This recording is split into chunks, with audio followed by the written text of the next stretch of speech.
ఆంజనేయ స్వామిని దేవాలయాలలో ఆకుపూజ అని తమలపాకులతో కనుక పూజ చేయిస్తే పరమానంద భరితుడవుతాడు. ఆ పూజ చేసిన వారి కోరికలన్నీ చక్కగా తీరుస్తాడు. కాబట్టి ఆంజనేయ స్వామి దేవాలయాలలో ఆకుపూజ జరుగుతూ ఉంటుంది. అంతేకాక వడలు అంటే ఆయనకి ఇష్టం కాబట్టి వడమాలలు కూడా వేస్తూ ఉంటారు భక్తులు.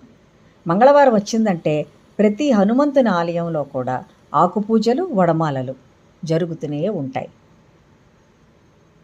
అయితే అనేకమైనటువంటి దోషాలు ఎవరికైనా ఉంటే ఆ దోష నివృత్తి కోసం ఆంజనేయ స్వామి ఆలయంలో శనివారం పూట నువ్వుల నూనెతో దీపారాధన చేయాలి.